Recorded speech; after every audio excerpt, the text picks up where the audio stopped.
So about 4 years ago in our company, we had a very pivotal moment. Steph, you have to edit that out. Please don't. I just had like a total. No, it's okay.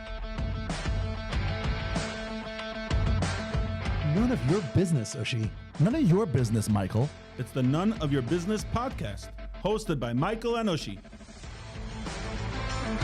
Welcome back, everybody, to the None of Your Business podcast. Ushy, we had a great week this week because we didn't really see much of each other. So we independently accomplished a lot. You're short selling it. We haven't seen each other for like 3 weeks. Okay.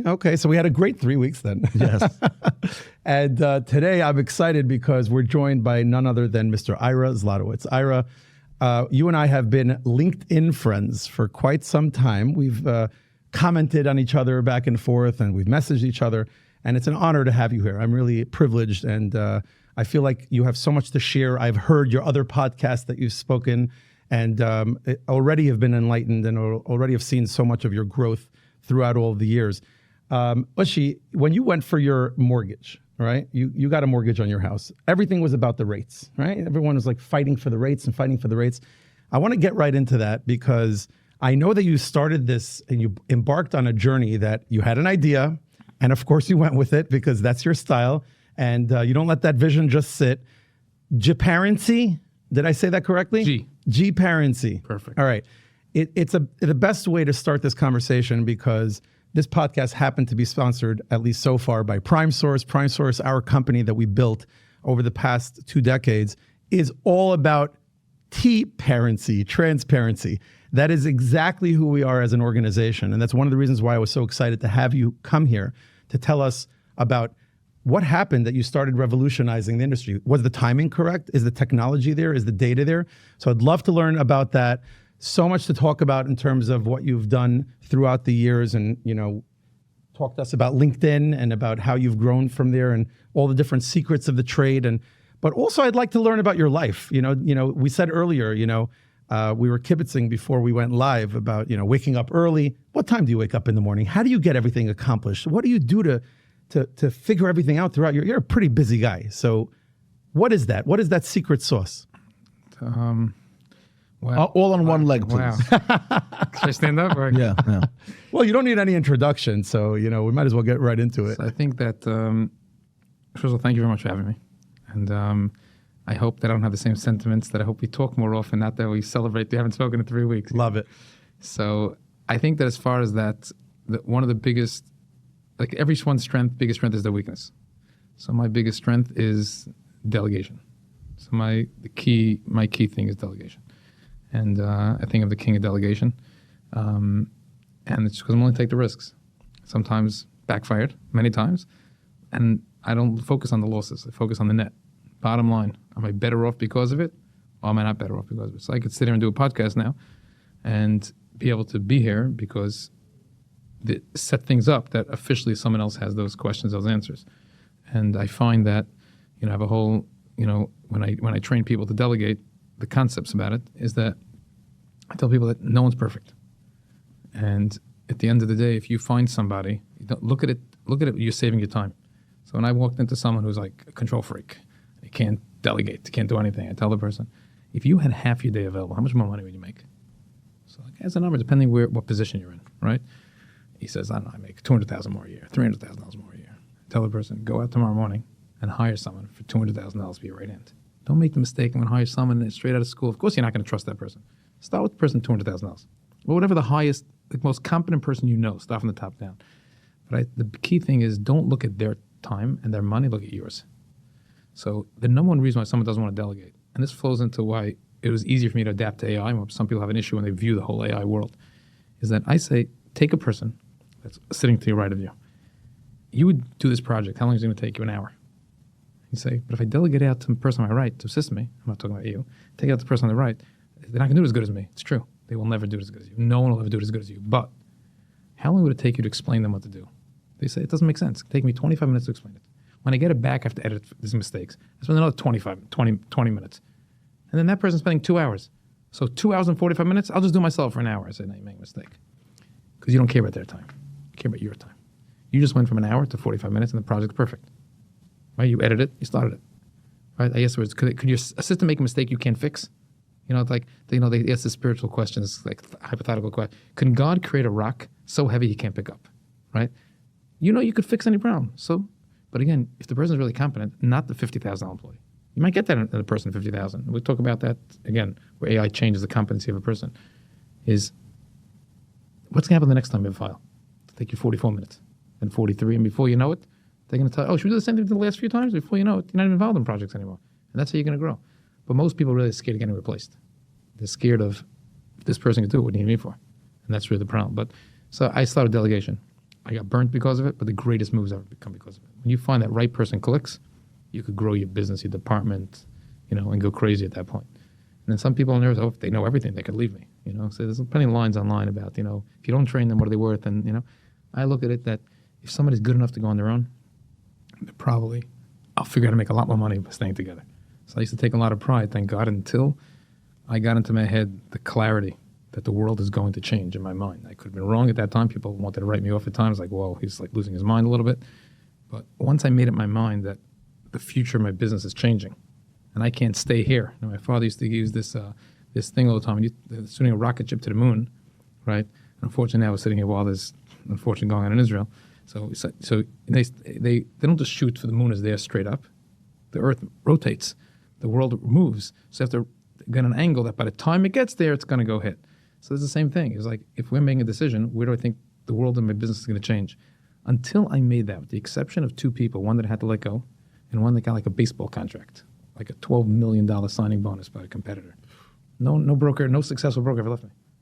Like the people who say they left didn't make it, or they left on the way.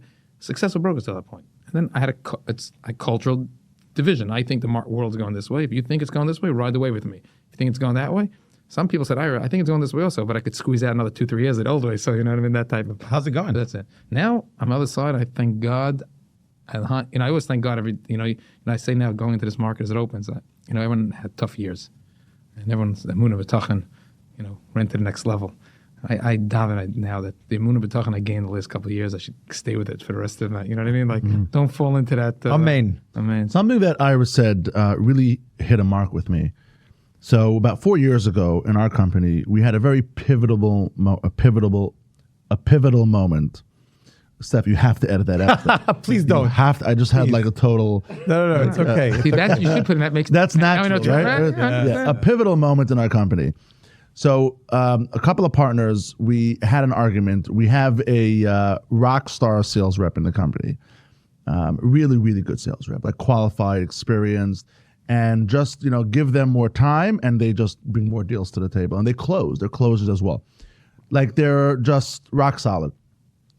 And we invested a lot of effort and a lot, into that individual.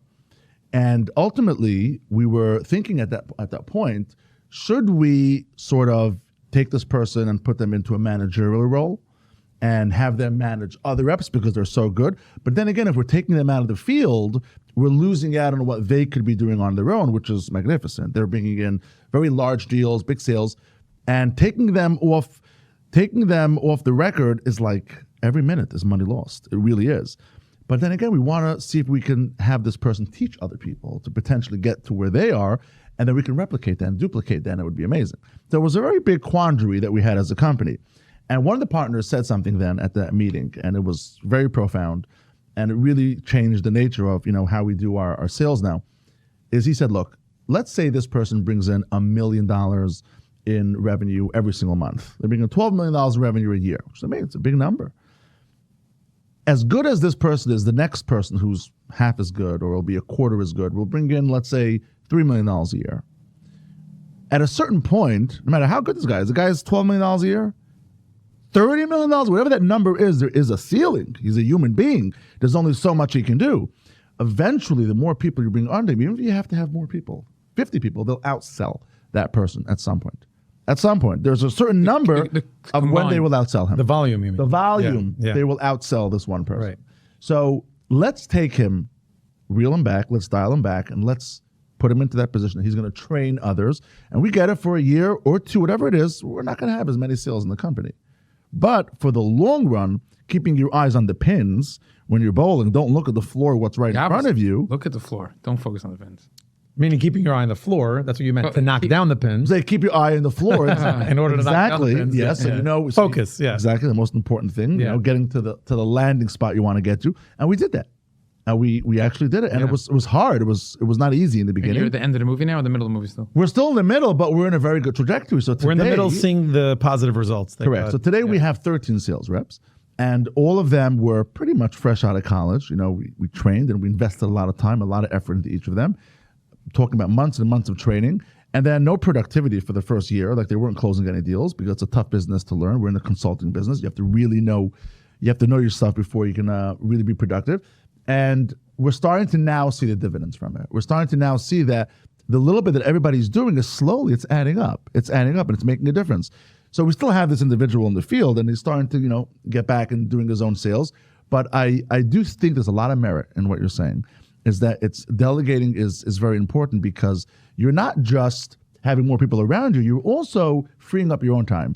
And it's kind of looking at it backwards if you think I can delegate, because then I got to do it because I'm the only person that's going to do it well. You're holding yourself back. So if I just give an added tweak to how you went about it, this is what you did with him was my whole career. I hired great brokers, had to groom them to be the best they can and move them up. Everybody has a weakness. First of all, there's a big risk pulling out a player manager, two different breeds of people, right? Some people just I don't have to teach it what they're doing. That's why I meet people say, I'm not hiring that coach. If he's so good, why can't he sell? Because he doesn't know, I did the band surgery. I weighed 100 pounds more. That's a whole other story. Really? Yeah. So when I went out, I was nervous about, they wanted to make sure that to lose the weight and not have they scare you how your body's gonna fall, So I started exercising every day. And one of the things I did is I took up tennis, because what sport? I'm not athletic, but what sport can you go? So Today it's pickleball, by the way. yeah. Right, so But I'm very offended by this. You're saying that if you're not the greatest athlete and you need to pick up a sport, you should pick up tennis? Is that what you're saying? No, once you're gonna start now, tennis is the only sport you can play in the 80s and 90s. No other sport can you play that late. You mean you could dial it back to how they used to play the game? No. Play it? No. You can be older and play it. You could be not in the 1980s. Yeah. You could You could play golf, you could play basketball, you could play other sports. You see 90-year-olds playing basketball? No. Well, they don't have a bunch of other 90-year-olds to play with. Maybe So tennis, you just did one other person. Pause. But that's the point. Let's say it's not true. They can't play with a 60-year-old and a 50-year-old. You'll knock them out, right? So that's as far as that. Because I actually saw a major athlete who told me that he's taking on tennis now, because in every other sport, for good or bad, they could blame other people. It's like baseball, it's a team. Over here, if he messes up, it's only him. It's all on you. It's all on you. You got all the credit and all the blame. So when I took up tennis, so I was there, and I live in Lakewood, and there's a Manasquan, there's a tennis place, and they have the greatest tennis players in the world come when they would trip for U.S. Open. So one day, I don't remember her name, she was number 4 in the world then, and there's someone serving to her, and the guy points out to me, so he's the person serving for her. He's number whatever in the world. He's the greatest server on the planet, but he doesn't know how to hitting back. He can't compete. He can't volley. He can't volley good. So, but he's the great. So she literally could tell him exactly what, and he could serve it exactly. So that's my point. Doesn't mean he's not a good player. This one knows how to serve. This another person, great volley, can't serve for the life of them. When you get an expert in the field to coach you in that one item, look where the person could coach. So bring it back over here. This person is a great salesperson. Instead of jumping them to manager, because in the same delegation, ask this person what's slowing them down to do more sales.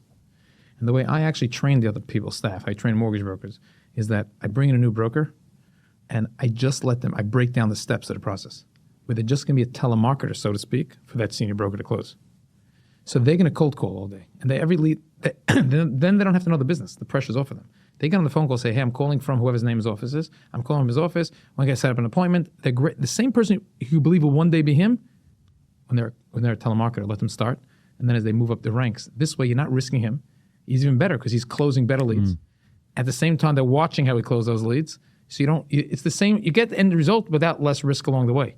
But also that next grooming. Now you take, by the way, that who of the 13 people you hired or 10 people you hired, who's the best of that group? And ask that person, what do you need to do better? That person can be better creating levels. It's not levels where it's like a pyramid levels. It's levels where that's how you train them. And then however you do overrides what you do in the process. So you're kind of mixing and matching everybody's strengths and you're pooling it all together. But slowly but surely, the best rise to the top and they become their own. And everyone else along the way, you start giving them salaries. You realize this person's really great at making calls.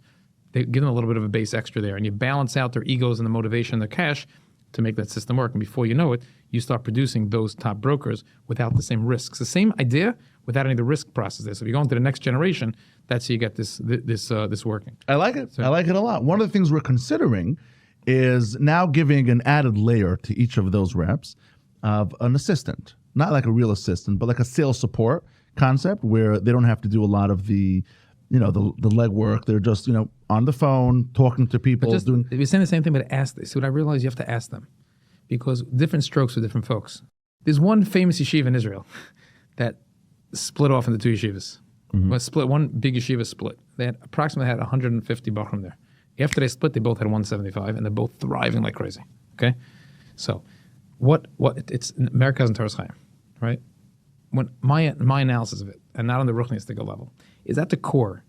What was happening every single day is that they are going after the same bacher, but has a little bit, should go a little bit this way, a little this way, and make decisions. They should go on trips, more elaborate or less elaborate. So should they have much learning should they have on the trips, and how much should they do? It's a little. So what happened? You could imagine the 6 rabbis at the top sit down, a board meeting amongst them. Okay, we're going on a trip tomorrow. What should we do?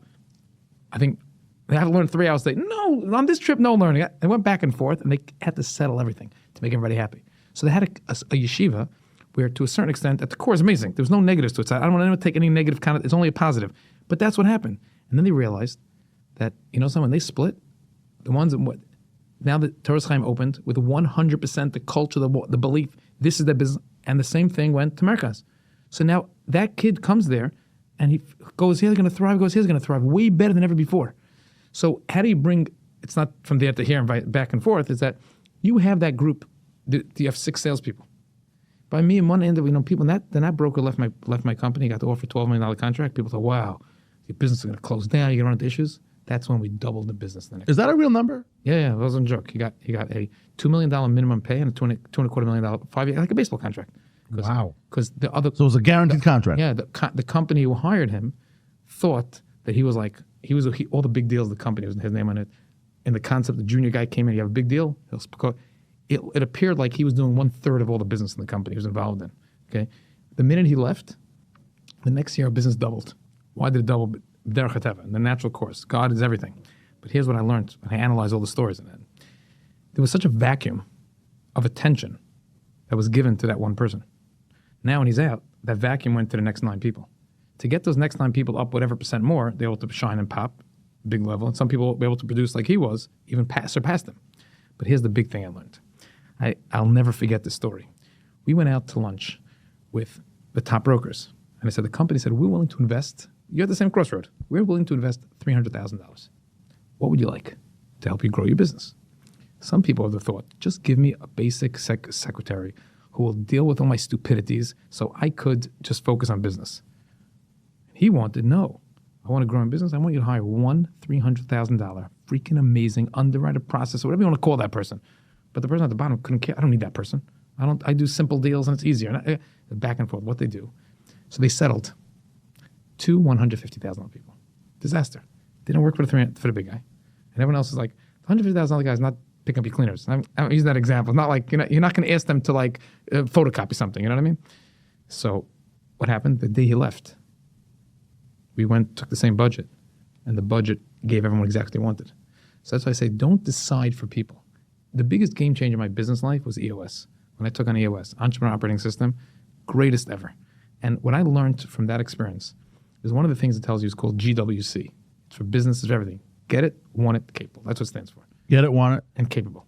So you want to hire somebody. I use somebody who's going, Ira, I have a great person. I'll hire him tomorrow. No more. I asked the person, number one, is the person get the job? The definition means, do you get it? Do you understand what the job's about? Do you understand what the business is about? Do you get it? Do you want it? Are you passionate about it? You want it? And are you capable to get it done? So going back to my tennis story. The guy tells me in tennis, the instructor tells me, do you know why America doesn't have any, he's showing me on other courts. See that kid sitting on the floor? That kid comes from a poorhouse. The parents don't have a pot to piss in, he tells me. But the kid wants to play tennis. Driven, but he can't afford tutors. You know what this kid does? He watches all day. And every time the rich kid goes on his phone to take a break, he goes, can I practice in the middle? He gets up in the middle. When the guy comes late, he takes the first 7 minutes of his, he goes, could you imagine if they mix and match the rich parents with the kids that have the passion? America would be amazing. It's a great genius, though, he said. It really would be. Can you imagine that? So that he said, a world where but that's perfection. That's a perfect science. So get it. So he has get it, want it. So when I meet, so at the end of the day, if you want your kid to play the violin and they don't want it, nothing can happen. Your kid doesn't know how to play the violin, but he wants and he gets it, he'll figure out how to get it done. If you look at, so I learned all my high turnover when things didn't work out when I hired people, it always boiled down to 95% of it. Listen, it was about get it and want it. Because the person wanted it. So now when someone calls me up, I say, what do you want to do? Someone's calling me to tell me the other day, I would love my son-in-law, my daughter-in-law would want, I said, what do they want? Okay, better yet, what would they tell someone that they want, not to you because they know what you want to hear from them? What do they really want? So once you get the passion what they want, that's the whole key. So you know, people working by you, what do they want? What do they want to do the job? The fact that I needed, that most people make the mistake of hiring people similar to themselves. It's the worst thing you could do. Another person that can talk very fast, another person that is not good at details, another person that's not good at sports, no, find someone's the opposite. I made sure to always hire the opposite. So when I walked into a meeting, I had a broad audience now. Because if the person spoke about, listen, you offer me wine, I don't drink. But if I was here with someone that on my team that drank, he could talk to you about the wine. When it comes to a different topic, I could talk. And that's how the whole things go back and forth. Sounds like us, by the way. Yeah. There's a lot of team effort here. But what he's saying, I think, is a really important concept, is find your strengths, stick to it, know where your weaknesses are, bring in the appropriate people to complement you. So now you have the really qualified team. Ezer connected. That's the whole thing in Jewish marriage, is your wife and husband is the opposites in every area. And that together, when they're on that same page together, the whole. But I want to get an interesting thing, because people say, like, how do you get shalom bayis and fighting? I met this Italian, 3 brothers. Real Italian.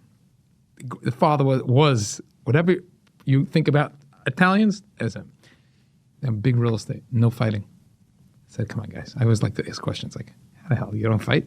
Nope, very simple. Because I'm in charge of buying and selling, he's in charge of leasing, he's in charge of financing.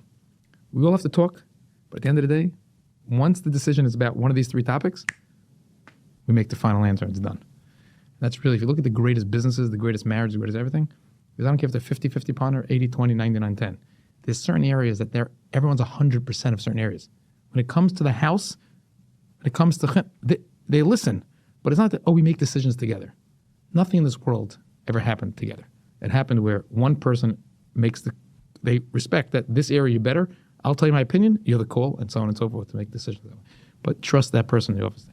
Don't just decide you're going to hire them an assistant to do the miscellaneous things. No, maybe this person wants a head. Oh, you give me money for something? I'd rather have a headset. I'd rather have a more comfortable chair. I'd rather have an auto dialer. You give me that? That's what I care about. You're not even serving them if you think you're just giving them what you think they need. How many people work in your company? How many people are part of is it called Gparency. Gparency now? How many people are part just of to get the name Gparency, I actually got the name from LinkedIn. I ran a thing on LinkedIn. I said I need a name for a company. Okay. Because when I opened up, we were venture backed. It was a different name we were thinking, and someone said you get another name. And I described what I wanted to accomplish, full transparency, for the GP. So real estate owners called the general partner. You know, you have syndicated different words, but the general. So it's really GP and transparency coming together. That's what the name is. You know, the big topic of names, like people say, it sounds like Gparency, grandfather, like raising kids. Like, what's the name? If you look at any name you really know of, no name sounds normal in the beginning. It's after all what you're born into. Right. Do you think Kleenex made sense when it's Kleenex, like ketchup or You don't question once they become successful. So once you accept it. Your brand is how you view that name of, True. You take it from that point. So, True.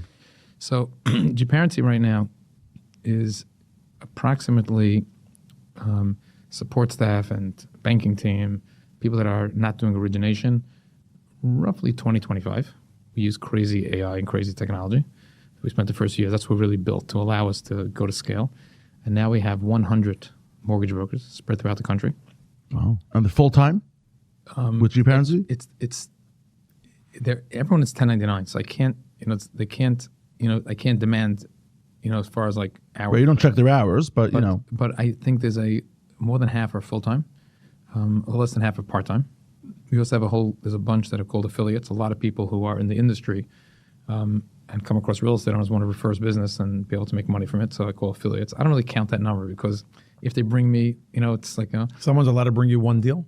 Yeah, and then we have and every week, this is where I was able to take I took Gparency and the first 2 years we were open. This is our third year now.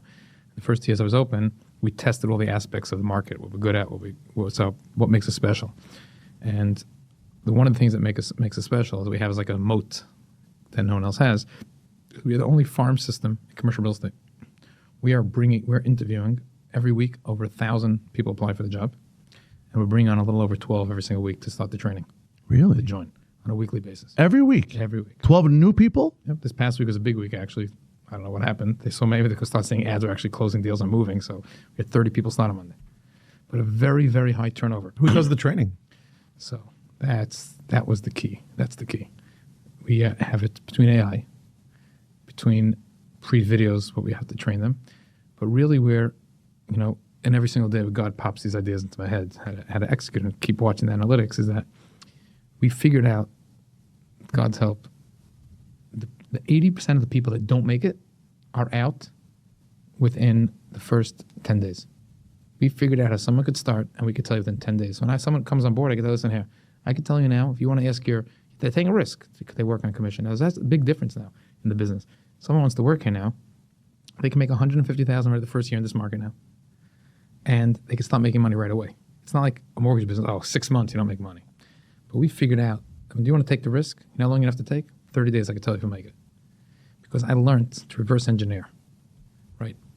Whoever doesn't start making phone calls within 3 days, statistically won't make it. 0 chance you don't stop by first Friday. As amazing as it is, it's still wonder the world. 50% of the people who start don't end up making their first day of phone calls. It's not like they quit, I try, make calls, not for me. I'm thinking, what the hell did he come this far for? So even on my videos, when you apply, someone goes to, my pre-screen is like Gparency.com/hiring. I have a video there. When you apply, I show you all the negatives and what exactly the business is about. And if you watch and you still want to move forward, so what are you still moving forward for? You're going to have to call, But inevitably, I do exit polls. I don't know. I just wanted to come in, and then I realized, oh my gosh, I looked at the phone, and I just got scared. Why did you think to start? But 50%. I have to tell you that I don't think people realize how many cold calls and how many, how much you have to pound the phone. Great. Yeah. So make a day of calls and say it's not. They didn't even start. Yeah, because they see the $150,000 in front of them. Here's the greatest thing. You ever heard of a thing called collective wisdom? Someone told this to me about a year ago. Collective wisdom. Where's the stock market going tomorrow? You don't know. You don't know. I don't know. But you know something? If you took 1,000 people and asked them where it's going tomorrow, and you took the average, it's never been wrong. It's called collective wisdom. Never been wrong. Within 3%, always when you do collective wisdom. So on one call, I do a kickoff call one Monday. I turn to the group. I'm just curious. We used to have only 20% make calls. We're up to 50. Okay, because we learned how to pre-screen them better.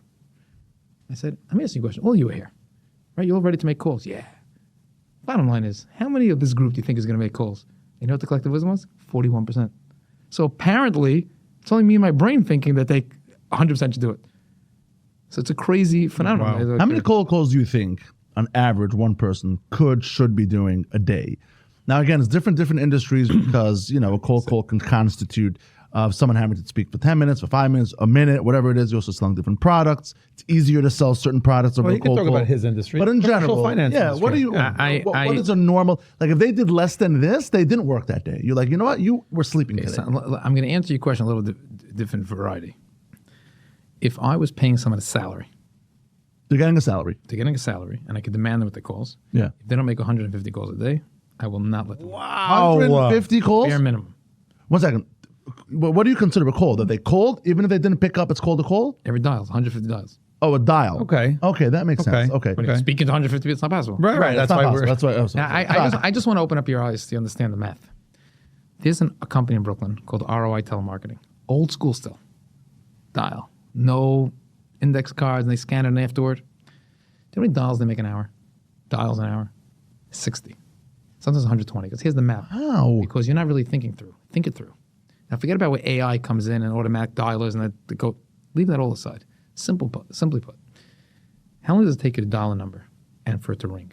It's not more than 30 seconds. Well, a lot less. 10 seconds. Yeah.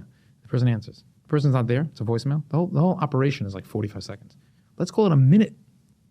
Do you know that in history, if you go back to your phone system, I'm willing to bet that's with your calls that are longer, and your average talk time on your calls is 1 minute and 10 seconds. So they should really make 60 dials an hour. Because how many people do they speak to? I don't care how big they are, good client. They speak to in an hour. If they're lucky in a day, they speak to 10 people. So 10 people, an average of 6 minutes each. Because what are you talking about each? Even the longer. So big deal. That's 1 hour. What are you doing the other 7 hours? So if they're really Calling, just dialing. so they should be dialing 3. So You ever saw the movie Pursuit of Happiness? You know that movie? I don't. It's L. I don't watch movies. It's a really good movie with a good Musser Haskell. So you should watch that movie. But in any case, one of Will Smith's best performances, I think, ever. That movie is just the acting in it is phenomenal. That one scene when he comes out of the I don't watch building. Will Smith movies anymore. So. I heard. I know. We went through this already. Anyway, he got the job that he was working for a long time, and he comes out and just like the acting that he does of showing how happy he is that he got that job that he's been vying for so long, put so much effort in, is paramount. It's really amazing. But in any case, he portrays this guy. I think his name was Brett Gardner. Somebody was a big stockbroker, a very famous guy that started from the bottom and worked his way to the top and became very successful. That's who he portrays in the movie. So what he says is that he learned how to cold call a lot of the people that were in the same room as him. Is that he figured out ways how he can shave off a second here, a second there. Yeah, of course. And one of the ways he did it was that he would never take his phone and put it back down the receiver and then pick it up again to dial. He realized that if he keeps the phone by his ear all day and he just uses his other finger to just hang up and keep dialing, he realized that he's saving like total of like 8 minutes a day. And that 8 minutes allowed him to make 3 or 4 more phone calls. Yeah, and take it more. 2 phones. Take it more. I only put my notes. I dial right away while it's ringing. I put the notes in the list calling. It's very extreme. No. It never ends. By the way, that reminds me of Boiler Room. You don't want to get burned out either. You don't want to go. So why does it never end? So now go differently. If you really get it down to the science, then why instead of hiring somebody once you perfect the calling and someone does get burnt out after a couple of hours of calls, because I learned that no one can make more than 150 calls. They start getting. If you could deal with that, you're not doing business. You're not thinking at all, right? So why don't you just instead hire someone 4 hours a day? They'll make the same 150. So start hiring part-time people who will become a lead gen for better. So my business, these people, everyone used to tell me, why don't you get better leads? What do you think a better lead is? You know what a better lead is? Another round of filtering. So if you would take your leads, you buy 100,000 raw leads, and you hire someone to make calls, doesn't know what they're doing, just by the fact they're calling and the number worked or didn't work, that's a filter. That's a better lead. So now the next So more quality. It's just more quality. Just means it's not really more quality. It's just that you got rid of all the wrong numbers are gone. So now when you give someone 100 calls, they're not 30 at wrong numbers. 100. Now if they actually called this Joe in, oh yeah, put on hold and they hung up. I had times I had people do that. Hey, is Joe in? They hung up. At least they knew it was a confirmed correct number. So now when they gave it to your good salesperson at that level, time management. This person making $15 an hour. Your good salesman making $30 an hour. Whatever price per hour. You know how many calls they're making? They're not burned out. They don't have to, part of the burnout is because oh my gosh, then the guy answered, I get a sale. So you talk about where using AI.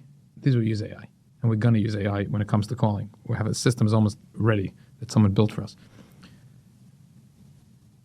I want to just go back to understand where I think AI goes. And we'll give just a plug in the concept that like we were speaking before, it comes with T4 moments. No, so I don't mix it in. When I'm, I was telling you before, my dad used to say that when someone calls you up and says, I have 2 things to tell you, he's only calling about the second thing. So I go right away, 2 things, just tell me the second thing, That's great. So just to go, people say, where's an opportunity today? Someone's going to business, where's an opportunity to do something, buying in businesses? I believe half of jobs are gone. Half. At least half. Now, but I don't believe it for the same reason other people believe it. Not that AI is replacing anybody. I'm not being replaced, you're not being replaced, and you're not being replaced. What AI is doing is allowing you to supercharge what you do. Okay? So my son came out the consulting business called Shui, Supercharged with AI. Someone said, I want to get my business together. Where do I start?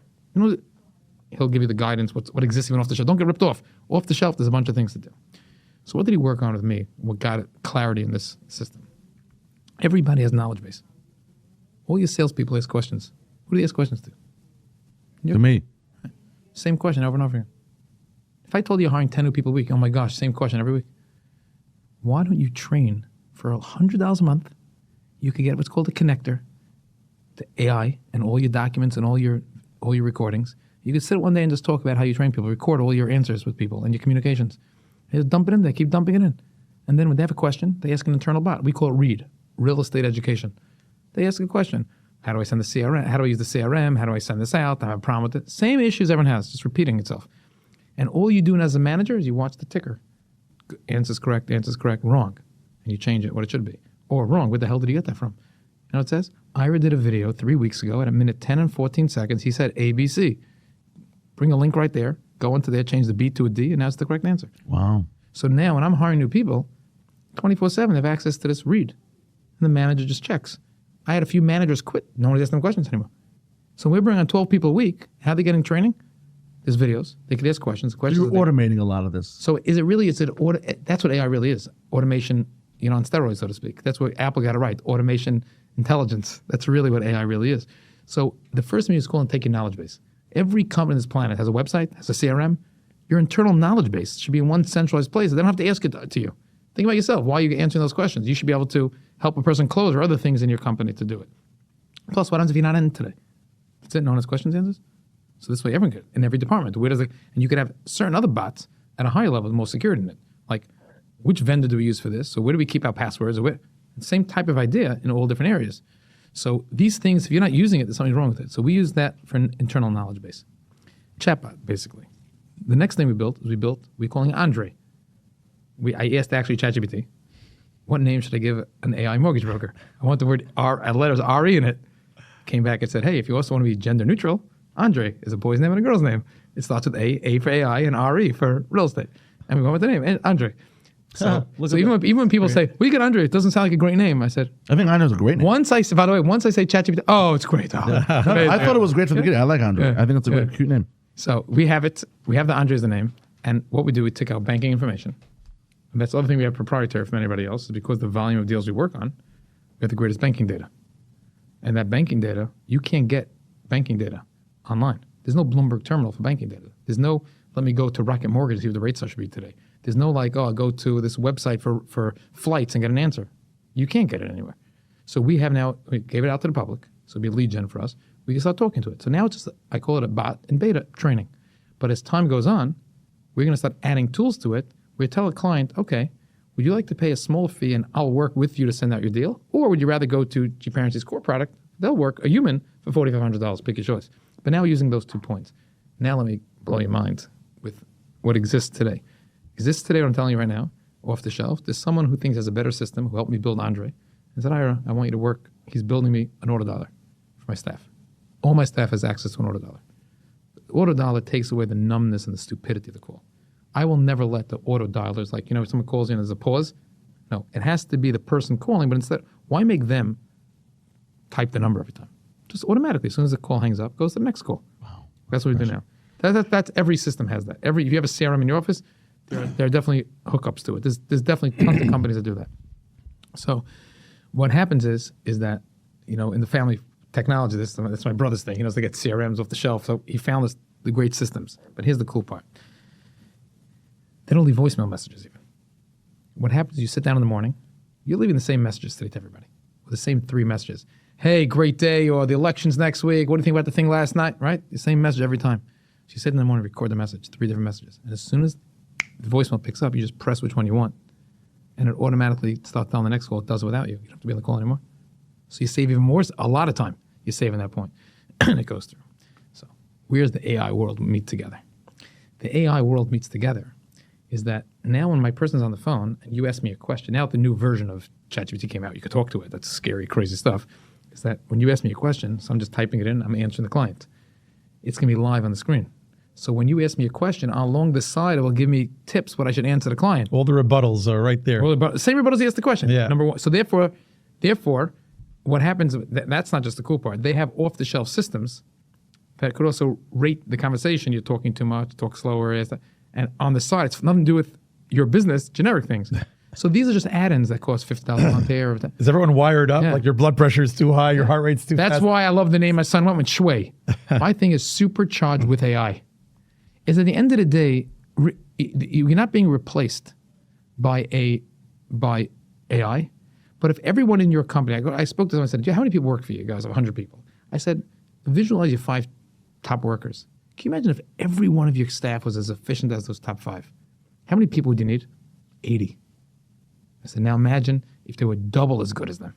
But that's what's going to happen. It's everyone could pick up the slack. Someone calls me and says, I have this outsource company. There's 1,000 employees. He goes, you know what one of my competitive advantages? I could do 10 to 1 now.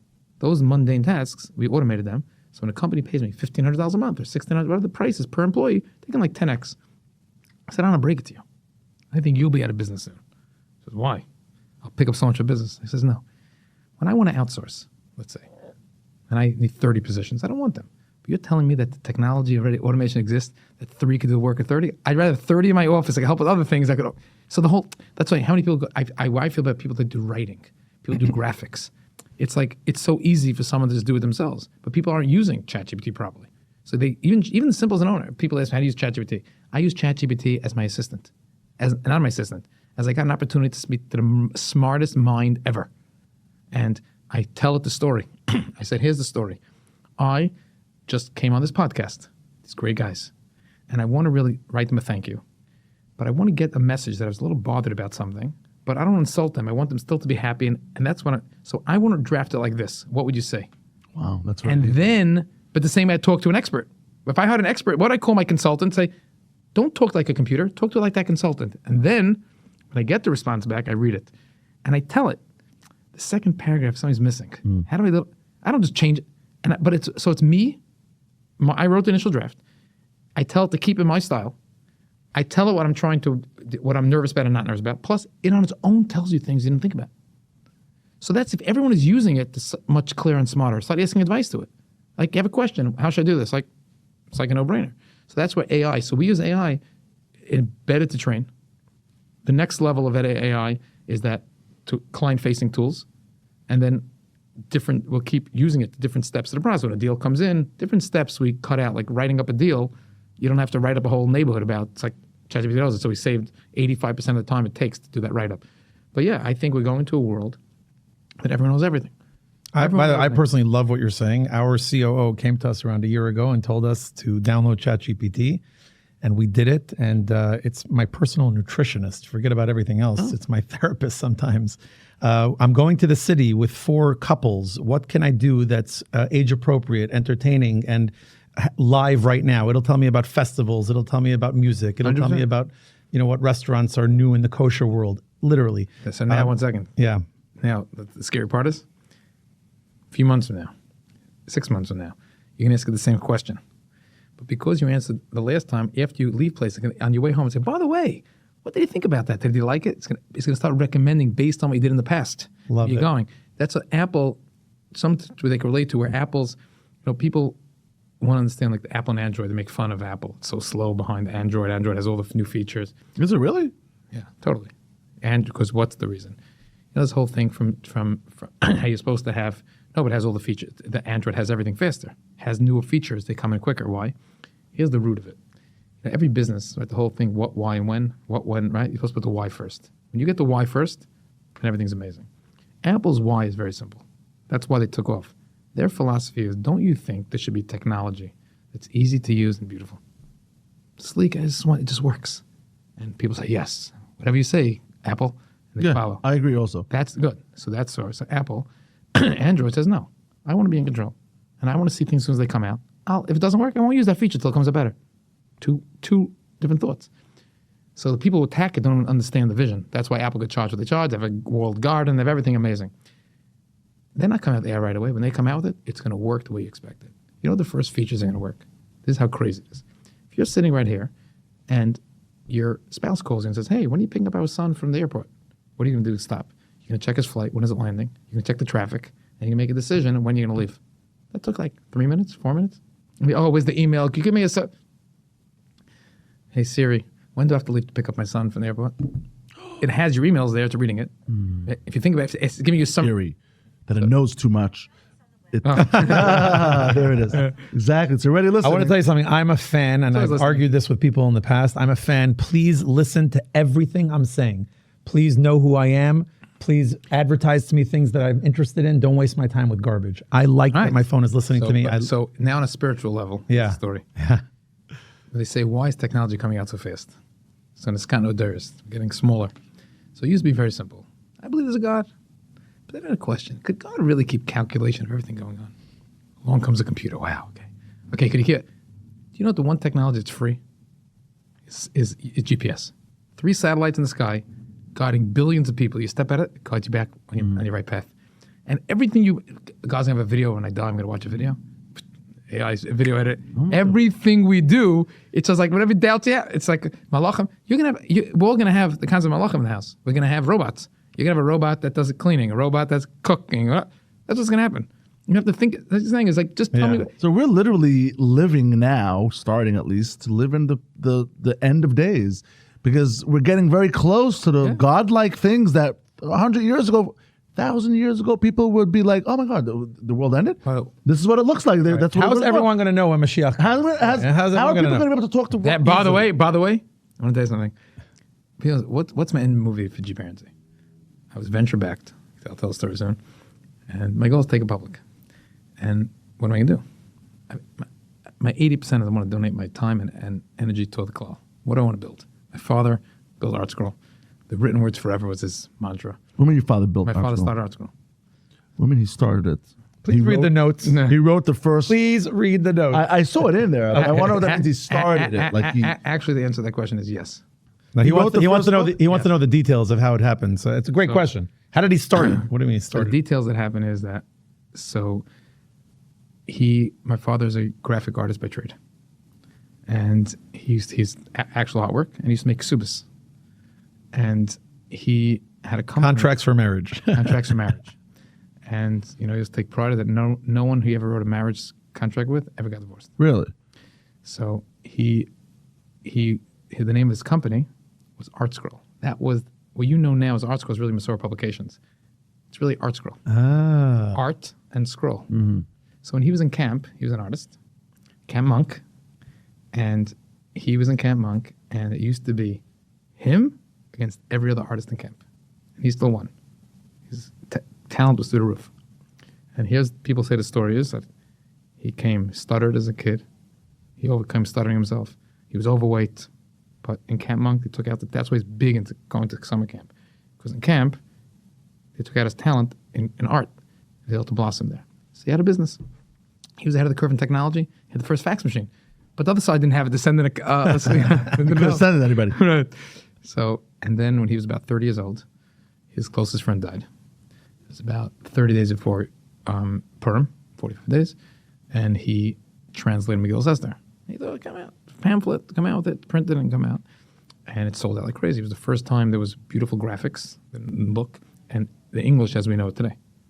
And it took off. And then he was a Talmud, he had smicha from Ramosha, and Ramosha told me to do the next one, and then he brought in Rabbi Sherman, and then this, that's from there is whatever you know today is history. Is he still alive, your father? No, passed away 7 years ago. 7 years ago. So he got to see what it has become. I mean, that must have made him feel like $1 million. I'll tell you an interesting thought that to share. So I was very, very close to him. A lot of similarities. Just I couldn't learn like he was able to learn. That was my, I taught the real estate business to people. I couldn't think, So my joke is said when he took one look at me when I was born, he said, "Oh my gosh, the next generation, let me start ArtScroll." And then 6 months later, ArtScroll started. So he was a very big visionary, obviously. And so yes, he did get to see it start taking off worldwide. He could see that part of it. But I remember when he got sick at the end, and I remember talking to him in the hospital, after you come off with the ArtScroll app, through the head of the technology in the future, there's the Gemara, the Mishnah, everything you know today was there. I was like, he was having a very difficult time even raising money for the Yerushalmis. So my father's believed that was me. Everyone could learn Gemara the life, but Yerushalmi, it was hidden. But he was having a tougher time. But also I was thinking he was in his he was 73, same amount of volumes as the ArtScroll Gemara as he died. My mother when he died said they couldn't have more volumes. That type of. Really? Right? That's you also say that that's very cool. Meir Balanes started. It's not good to block this thing out. Senior moments here. Who started? I can't believe I'm losing this moment here now, but I have a thing called NRS, called Name Recall Syndrome. So it happens at every level. Meir Shapiro, right? He started the filming. He passed away at 47. So 47 and 73 is 120 together. That was everyone made that connection or whatever. So anyway, I was asking what are you fighting for? You're getting older. The next generation of dedicators, the next generation. What are you fighting for? He didn't really have, I felt I asked before Hashanah, I'm more emotional, but I felt I was talking to him, my gut was telling me he wasn't recovering. Because what was he coming out for? You can't top Right. What he built. Right. And Well, yes, hi. now my brother took over, and my brother's taking it to the next level. But also because the next generation, when if it passed, and we were able to, as a whole family, rally around my brother, and the next generation supported him, and then more things. But it's all of the foundation of what was built and taking it to the next level. Wow, what a schus it is. Like, what type of legacy left behind. It's unbelievable. Just so you can say you're affiliated with something like ArtScroll. Forget about founding it. Right. Just being a part of it, even having a small morsel, a small piece, is unbelievable. Yeah. And this is somebody who pioneered it. He had a big part of actually creating it. How many people today, thousands, hundreds of thousands of people that are benefiting from ArtScroll that would never learn a word without it, that would never even have the good fortune of understanding anything about a religion because they don't have something like this, access to it. This is monumental. You want to know an interesting thing? To get the legacy in this, like he brought us all up with telling us one thing and who his role model was. And I think it's, people say, I told you for this podcast, don't ask me who the next podcast person should come. People ask, if you go to lunch with anyone, who do you want to go with, right? So I want to tell you an interesting thing. First, my father always used to say, he used to tell all the kids, just remember that it's a schus, that Habbatz's Torah, the spreading of Torah is in the family. We could lose it like this. God could decide one day, you guys messed up, it's going to another family. Don't think that this is... Don't take it for granted. So my father's role model, if he could go back in time and meet someone, was the Chafetz Chaim. So he said over the story, he said over all the time, what? The Chafetz Chaim, his son, heard him talking to God, davening, praying. And he said, God, let's make a deal. Let's make a cheshbon. Let's make a calculation. What did I do for you? What did you do for me? Let's start with what you did for me. You let me write the Mishnah Berurah, and he listed all the Sfarim you let me write. What did I do for you? Nothing. Let me do something. Today, we live in a world where people say, let's make a deal. God, I gave it to tzedakah, I gave all these things. Like, what are you doing for me? Give me something. They start first. Although it's the opposite. Yeah. You only did of God's. My father lived that whole persona, the whole life that way, and to take it. So see, these are angelic people, though. See, these are people that I just, can't. I can't process it. Like the Chafetz Chaim story you just said. He starts with God. You did this for me. Did this for me. What did I do for you? I did nothing for you. And your father was the same mentality. But this is I want regular day common people. I'm sorry, we're not. Bought my father's book and it changed their life more because I'll tell you, he's a regular person. He didn't come from any greatness. He stuttered, was overweight as a kid. He got divorced. ArtScroll started and it's after a second marriage to my mother. Wow. So people look at like, oh, my life's over. No, it's like when people look at stories, like they can relate to that. You're saying he has his challenges too, and he's still over.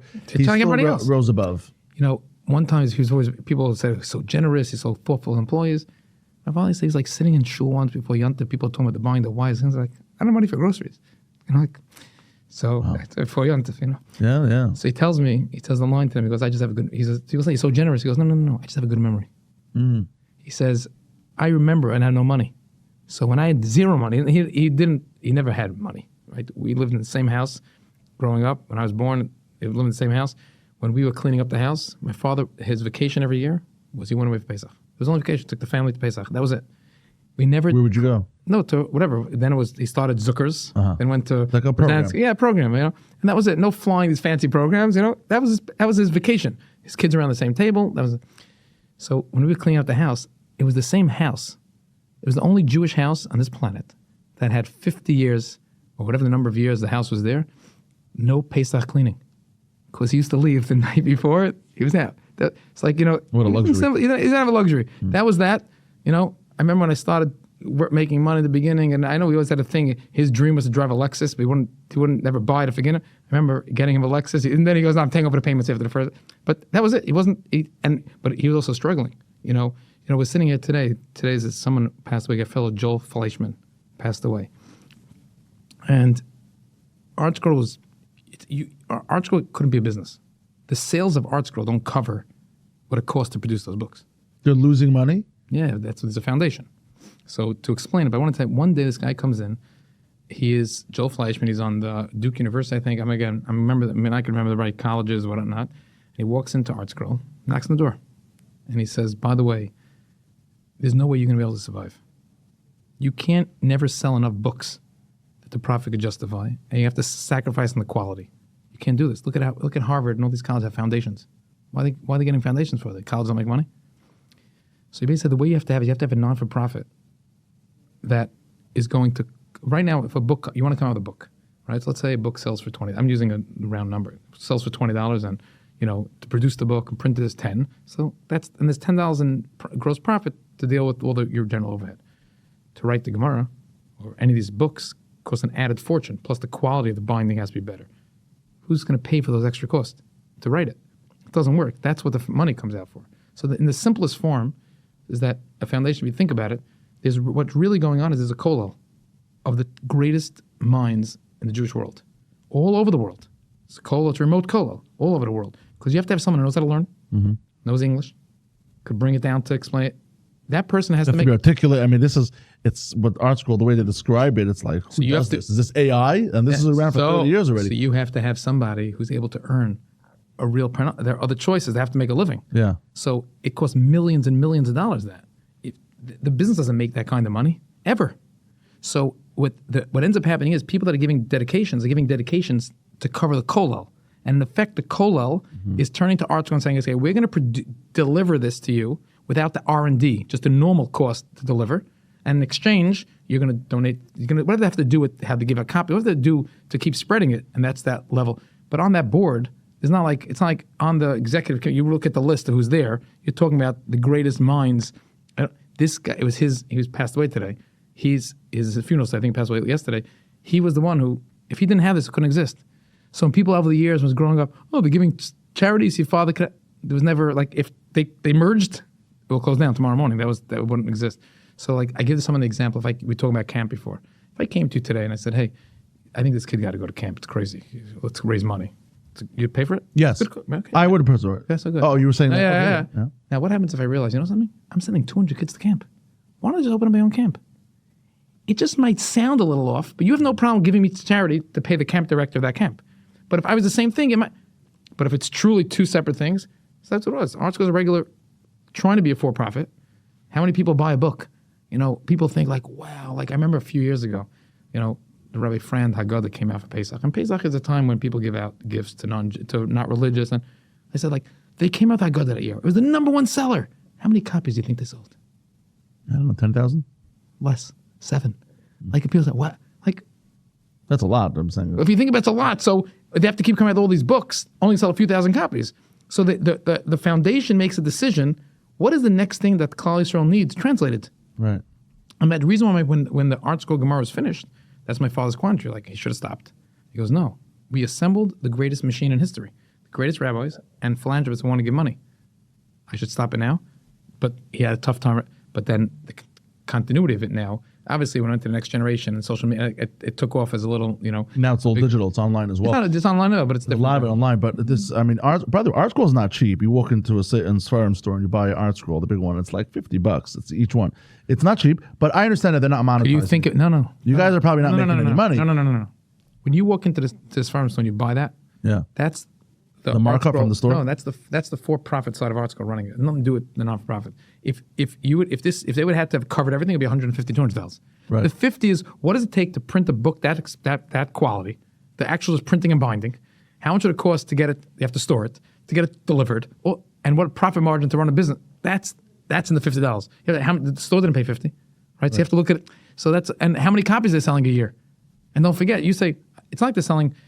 And at one point they're thinking, wow, if they can a sitter, big. But before they know it, just make a small lot, all different sizes, and keep an inventory. The whole world changed. Yeah. If it was one volume, it's. So your family has a very big legacy. I'm quite jealous being involved in ArtScroll in such a big way. Being involved. All your father. All your father. It's amazing. What would you say is one of your big accomplishments that you have under your belt? When you want to compare it to what's I don't want to talk about your business for a second. I don't want to talk about Gparency or your. I have a big mortgage career. Let's go to the next question. Next question? No, I actually like this question. I feel like he's hiding something from us. No, it's not a matter of hiding. It's just it's hard to talk about yourself. It just is, especially when there's so much to talk about.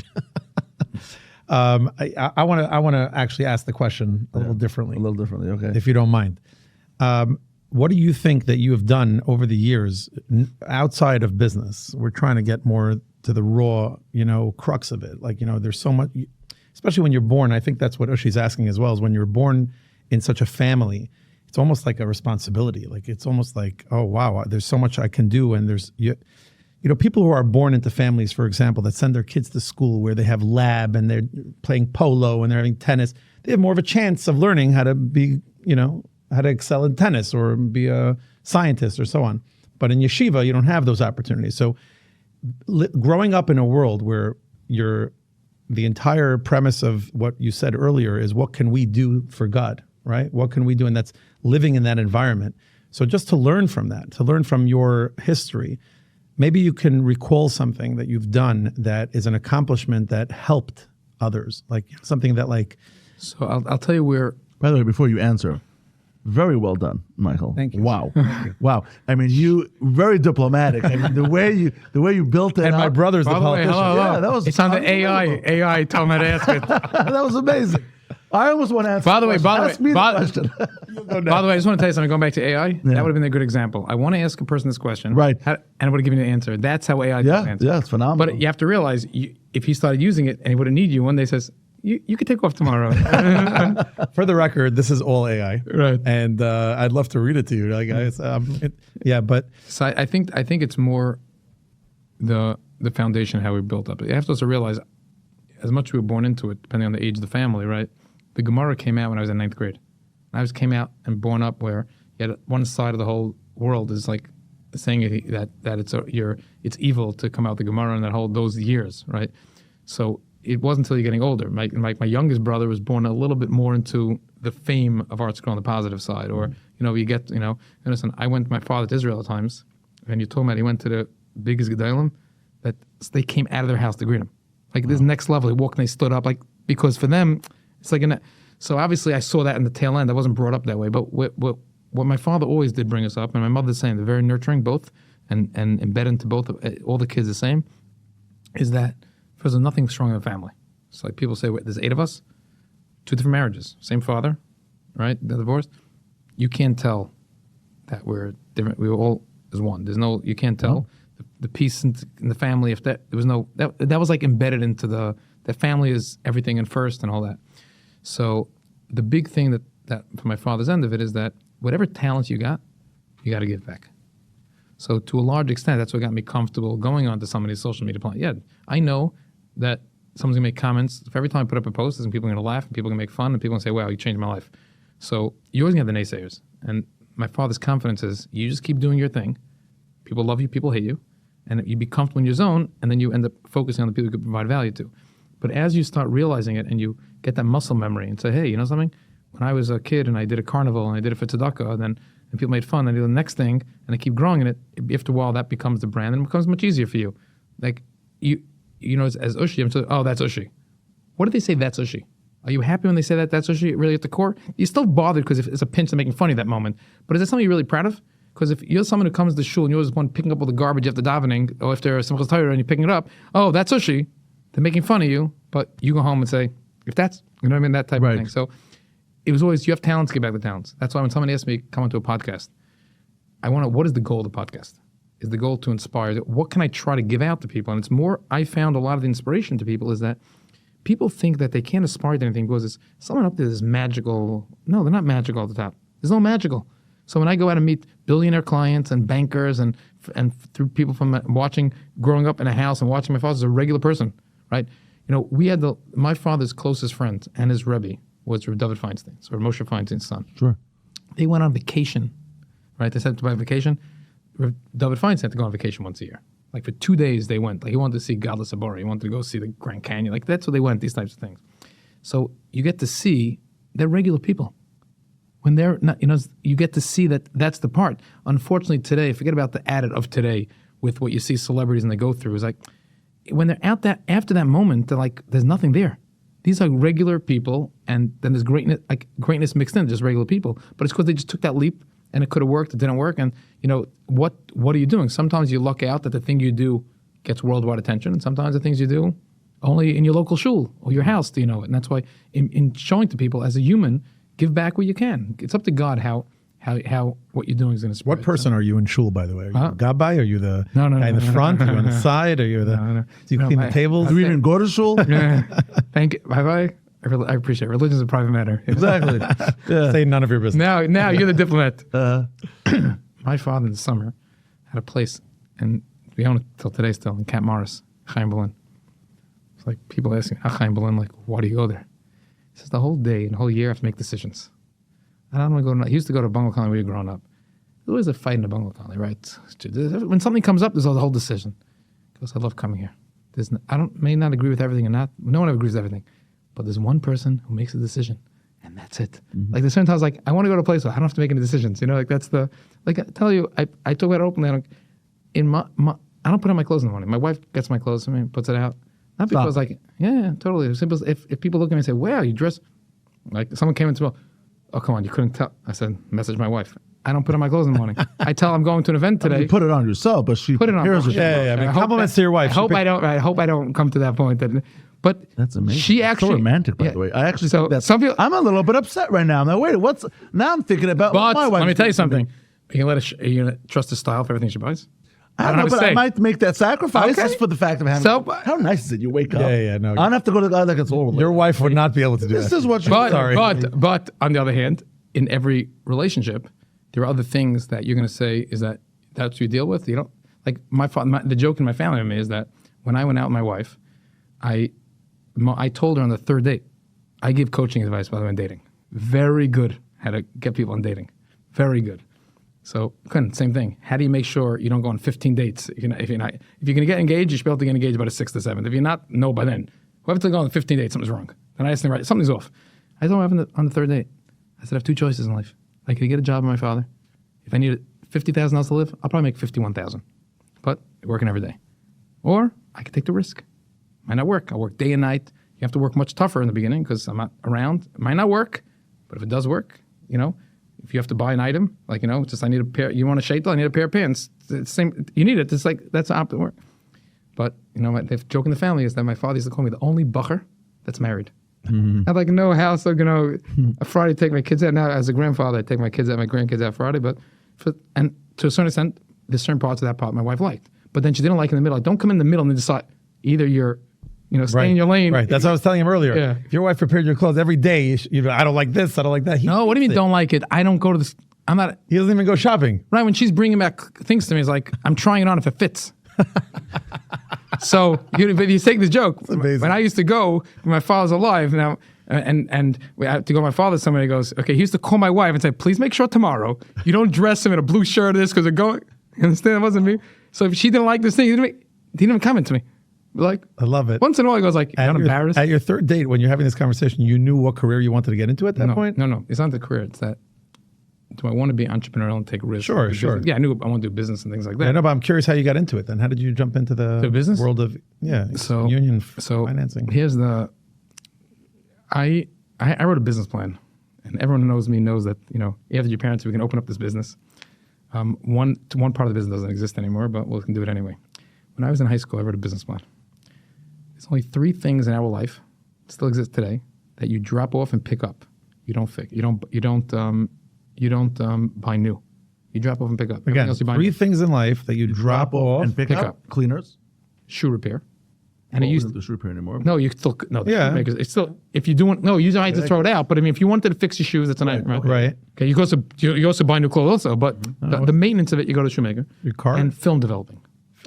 But film developing doesn't really exist anymore. No. Right. But it is still, if you still go to Target, they still have that was actually a very fun time when you have to go pick up your. You waiting. You waited like 3-4 days, and then you quickly scrolling through it. The parking and you blink, lot as you walk. And you blink. Car. The best was when you were in Israel and you took like 12 rolls of film and you used them all, and you had to wait the entire year to see your pictures because you didn't want to develop them in Israel. It was expensive. It was very expensive. You waited. Developing it, by the way. I had a terrible story that happened to me that I had developed pictures of me and my friends. We went to the beach in Netanya and we were having a good time. We were teenagers and we did some inappropriate things in the water and we took pictures for ourselves. It was fun.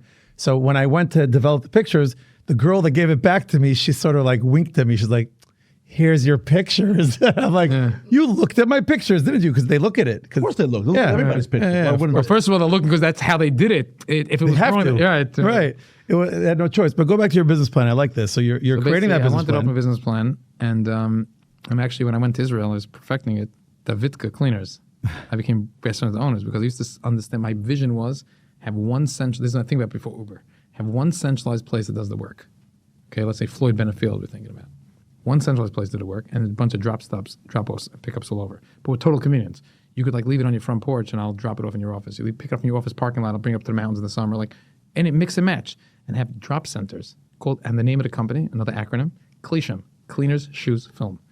It's the only, by the way, the part of the thing is because if you think about also another thing about cleaners, if you interview 100 people in your neighborhood, where do you go to cleaners? 80 different answers. Where do you go grocery shopping? There's usually one main place they go to, because there's no loyalty. It's like there's no loyalty to it. It's like you look at who you're walking in. I might thought serve coffee in the front, have like a whole system. You drop like the way Enterprise has the car rentals. You walk into a good experience. Like imagine drop stops all over the place. That was the business plan to really build it. On as in Israel, as Davidic, I wanted to understand the cleaning business. So how I got into real estate was that I wanted in the summer, one summer, to go ahead and test some of it to go to drop off in camps. My father says, you're not doing laundry back and forth, boys camps, girls camps. It's not happening. I have a friend of mine. Go meet him. He's in real estate. Okay, I went there. I wasn't married to the real estate thing, but that's how I got into real estate. But I got married I knew I couldn't stay in yeshiva. Now, I had a quandary because, and especially if you go back, 20 years, is that everyone gets stereotypes. So if I wanted, on one hand, I wanted the same religious upbringing and household that I had, but on the other hand, I couldn't sit and learn. So if I went to work first, you're a working guy. Otherwise, it doesn't work. So how do I fit that? And I wasn't waiting until 21, 22. So also, I ended up getting married at 20. I went to work a year later, but at least I got married at 20. And I was able to hold, I think my father-in-law was a rabbi, and all his kids learning day and night. This, then as the all the boys that and they're married, all the sisters married, and I came in, and he almost wanted to stop the shidduch because I was only willing to commit to 6 months. It ended up being 11 months. Wow. To work. Where'd you live the first year? I lived in Brooklyn. And my parents in Brooklyn. She's from Brooklyn. Yeah. Are you an Israel guy in general? I went to Israel I went to Lev Avram. Oh, okay. I was the first one to enroll. Yep, the first one to enroll. Wow. And because I davened by his brother. So we grew up, and his brother opened the shul around the corner. Weinfeld, it was called. Yeah. Torres Chaim, but I think it's Torres Chaim, but it's Weinfeld. And that's where we davened. And then when he said his brother's opening, I was the first one to enroll. He didn't want to tell everybody right away because I wasn't like that star. He didn't want to build his brand around, Like I have one great story, Rav Osman from Riverdale was Nifter. So he was the only person. This is why I have real respect for him.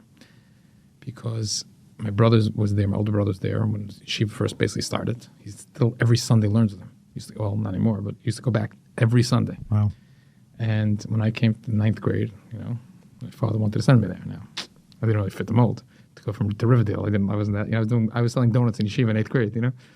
So he actually told my father it's not for him. And then my father, like how you telling him no, it would have been the big pressure for him. Like how you saying no protects you. And he said, listen, at the end of the day, this yeshiva, it's not for him. So it's my father pushing. He told my father, I'll make you a deal. If he wants to come just for El, he could come. I'll give him a bechin at the end of El. If he wants it and worthy, then we'll. But that was the bet. And the fact that he stood his ground like that is a whole big respect, because everyone falls in for something, It's so interesting. He used that rule back then. Yeah. Whether you want, he didn't use the word wanted. He just basically. But that's really what it was. But if you look back at all your success and failures with people, that's what it boils down to. Yeah. You convinced the person to want that new role, or they want it. If they wanted it, it worked. If they didn't, had best shot to work. If they didn't, then you wasted your time on it. How did you get into dating coaching, by the way? It's not about getting into dating coaching. At the end of the day, it's the same. If you bring it down to the same fundamental, all things boil down to. Some people build businesses around things. I build business around people. Sure, relationships. So it's relationships with people. It's understanding people. So I was going to say, I talk to people about relationship building all the time, but when you deal with dating, it's a little bit different. So I'll tell you where the correlation. There's only one. Everyone can have all different talents that Hashem gives them, and there's one thing that I'm better than anyone else at, and I'll brag about only one thing. There you go. Okay, what's the one thing? Because in order for you to do it, you have to. It's only because of my business nature. I only made money. I was forced into it. It's not the talent. You also have the talent. It's that I only made money when I closed. My whole career. So I have to I have to realize, is this deal going to close? And if it's not, don't take it on. Is this person going to end up closing, making money?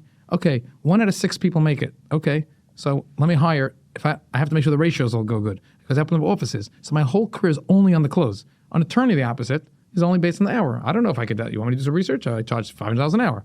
2 ends of the spectrum. So I'm trained in the art of one thing. how to not waste time. It's the only thing. Anyone could do that. But there's nothing like when you're forced. Like, you want to learn real estate? I can start teaching it to you. You can hear it. I could train you to play basketball. And I mean, with the concept. Dribble. Get into the game. Either you have it or you don't. When you have a deal on the table, it doesn't work. All of a sudden, what did you say debt service coverage meant again? Now you listen to me. What did you say each thing item works? Because now you're forced. That's all I have. So in every area of life, I realize, like, how do you cut to the chase? Like, why are you wasting time? Like, why are you going on? It's not something new there. It's about people. It's about asking questions. Sometimes people just don't want to ask the blunt questions to the thing. So at the end of the day, because when I realized if you interview everybody that gets married, right, when it's all said and done. So obviously, I spend a lot of time asking questions also. It's like, I have a shidduch in my mind to come out with. Because my end of the movie is I want to sell Gparency, take it public. And that's why what we're going in now. When I came to raise money in the beginning, so it was okay, the hype was there. The business took off, people like questions. Now it's at the end of the movie, they're seeing the business take off and they say, wow, this is a good time to invest. Yeah, you come at the end of the movie, you can come in, but I plan on taking it public. That's the goal. It could blow up also. What am I doing with the money? I want to build the one Jewish app for Klal Yisrael. How come there's not one app from cradle to grave? So I did Go Daven in memory of my father. I tracked down the doctor who built it, we did Go Daven. I want to come up with a shidduch app. If you think about it, why are all these campaigns? I don't want to name a company that sends you out things for your kids' yeshiva, they raise money. Why is that a business? Shouldn't it be an organization that has that built and gives it everyone for free? It doesn't make sense if you think about it. Why are the things like these foundations, these donor fund type places? That should be a Jewish, it should be part of the next generation of one Bikur Cholam. Why isn't that one app for every Bikur Cholam? Why isn't one app for Chaverim throughout the whole world? A chesed, if someone got opened up an Uber they should have all these different things should exist on the one route. That's my vision. My father's word is written words forever, and I want to go technologies for eternity. That's really the vision to go. I want it, what the passion is, but it doesn't make any sense. We should have one place that has everything. That's beautiful. I want to tell you, I'm part of a chat called Chesed 24/7. It's around the world. It's fascinating. By the way, over 100 people, leaders from all over the world. That definitely helps. Someone over there organized a spreadsheet of every Chesed organization. Yeah. But to put that into a system would be amazing. But now think about AI. But again, of course, no one's doing it. The issue is that these systems only work if everyone's on it. Of course, right. But if there's one real umbrella putting it together, then you're going to come on because you care about this thing is important. You need it now. Yeah. You today needed this. And once you're on it, you're saying, and now you can imagine with AI, you want it to listen, hey, only send me the things that are really relevant to me. You're getting into your car now. If you would let it share with your Uber, you're getting into the car now and you're going from here to there and someone needs a ride deal notification. So don't bother me unless I can actually help the person. And it knows your preferences. I'm not going to say, I'm saying no. Are you saying no because you're busy? You're saying, the more you train it, the more I'll know about each person. So some of these things you couldn't have fathomed years ago. And now you're able to fathom it where you're going. First of all, I want to give you a blessing, a bracha, that you should go public as soon as possible, at the right time, but as soon as possible, so that you can work on all these visionary things and make it happen. Go daven. I mean, the things that you've done already, it's amazing, and it's life-changing. It helps everyone. A lot of people, when they talk about the end of the movie and they talk about retirement coming up, right? I want to go golfing more. Right. I want to spend more time on vacation. Maybe this guy is like, well, I want to start this organization that's going to bring all the organizations together. And he just like keeps. When are you going to take some time for yourself? Like, when is it just about you and nobody else? They say sleep is 1/60th of death. Yeah. Imagine how geschmack death is, right? Yeah. So we'd have no problem talking about death in the. Well, I will tell you, I can go on forever. But I die because I love talking to you. I think that for me personally, and everyone knows this about me, some people have called me disgustingly transparent, and I take it as a compliment. And this company was built on the foundation of transparency, and my life is very transparent. And that's why it was so easy to start a podcast, because one of the most difficult things that everyone was telling me was, you're going to have to be vulnerable. You're going to have to just say what's on your mind, and you're not going to be able, there's only so much that Stefan can edit, So I really enjoyed this conversation, and I welcome you to come back, after you go public and to continue the conversation also. I have to be zeicher to go public. I tell you, Listen, just come back, because there's so much we didn't even touch upon. We spoke a little bit about your dad and the impact that it had to you on the world, and it's impacting me just hearing this and hearing the raw emotion of all the growth that has happened. Our goal for our podcast is growth, both personally and professionally, and I think we got a lot of that out of this discussion, and I really appreciate you coming. I just want to finish off by again thanking Prime Source for sponsoring and telling everyone that we are enjoying your feedback, and please like, comment, subscribe, get involved. Really important for us that we each share with each other our thoughts and the things that inspire us and the things that help us grow. When you first came, I was telling you that we have a thing that we like to do. I'm going to try it on you. You can say no. The question that I originally had asked you is, who do you think, now that you've been here on the podcast, and it was, first of all, how do you feel it went? And who do you think would be a good guest that you would know that you can recommend potentially to be as a chain reaction to who you are? On EOS, they ask you, after a meeting, you rate it, have a level 10 meeting. It's a very cool concept. Yeah. And after the meeting, why is it called level 10? Because they ask everyone in the room to rate the meeting on a scale of 1 to 10. And if you rate it less than an 8 or below, just give a reason why, so everyone in the group can know this meeting wasn't good because people talked online. Sure, go for it. We're ready. So now I'm going to give you a 10. Oh, thank you. I almost don't feel worthy. I just 10? but it's only on condition that when you couldn't get that word down, Pat, you keep it. I gotta leave it. Yeah, so it comes natural. Just be natural. Okay. What gave it because a 10? you realize, by the way, that's what's going to happen. People are going to watch it. They say people think they have to be perfect, Right. and that's part of the issue. And no, I know someone's going to make fun of me that I couldn't remember Mayor Shapiro, you didn't get the name. And so life goes on. That's the human. I appreciate that so much. Real. I really do. The whole thing makes it real. And so just if you had to throw a name out, who would be that person that you would potentially recommend? This I told you one question. That's okay. You don't have to answer it. But I was just like, if it comes to mind. If it doesn't come to mind, it's okay. If it came to mind, they would have had it prepared. Because No. I don't want it to be prepared. I want it to be after you're sitting here. You know what it's like, our style, what we're doing. I'll tell you the reason where I think that came out as from my end, I think came as a 10 is that two things. Number one, you had to look at your papers what the next conversation piece should be. Number one. And number two, we never ended up focusing on the business itself.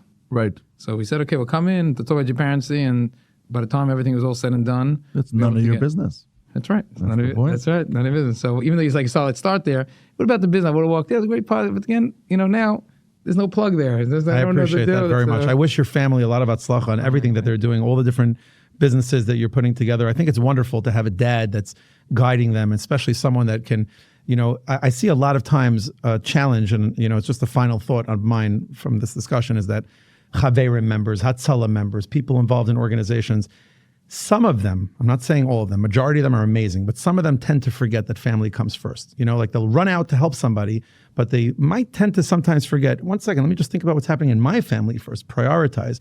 And I think that you're doing that really, really well. You mentioned your children, you mentioned your father, you seem like that's just me mentioning. You got to ask them if it's really true. I'm going to take it for what it's worth. And I'm again, like I said, I'm honored that you're here today, and I really appreciate it. And just want to wish you well in everything that you're doing, and continue to be that source of energy to everyone around you. It's amazing. Thank you very much. Thank you.